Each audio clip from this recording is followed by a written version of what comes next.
Лучшие предприниматели Гагаузии были определены в 25 номинациях. Сегодня проходит уже 15-е по счету мероприятие, организованное для бизнесменов автономии. Организаторы данного мероприятия сообщили, что было рассмотрено более 90 заявлений от желающих принять участие. Лучшим предприятием в сфере перерабатывающей промышленности оргкомитет признал акционерное общество «Арнаут Петрол», в коллективе которого работает более 75 человек. Когда мы начинали этот бизнес в 2005 году, практически такой индустрии, отрасли в экономике республики не существовало.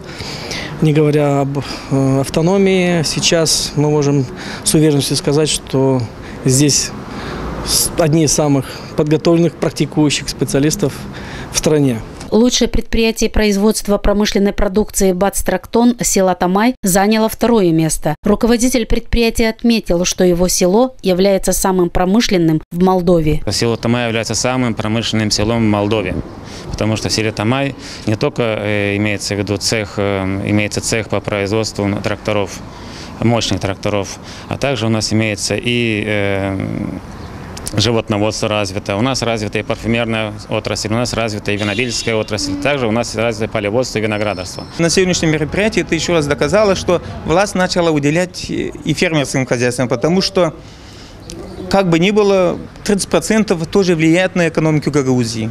Башкант Гагаузии Ирина Влах поздравила всех присутствующих в зале и отметила, что для исполкома Гагаузии очень важно, чтобы между предпринимателями и властью был хороший диалог и доверие. Для нас очень важно, чтобы был хороший, открытый диалог между властью и между бизнесом.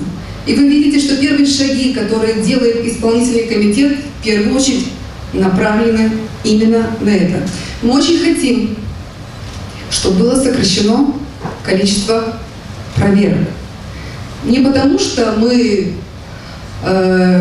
думаем, что вы самостоятельно там справитесь с какими-то вещами. Мы очень хотим создать для вас хорошие условия. Мы доверяем вам. И мы надеемся, что в ответ будем чувствовать и принимать точно такое же доверие. Большинство выступающих на данном мероприятии сошлись в одном. Власть и бизнес вместе продвигают бренд «Гагаузы Маллары». Поэтому, отмечают присутствующие, между властью и бизнесом должны сложиться только партнерские отношения.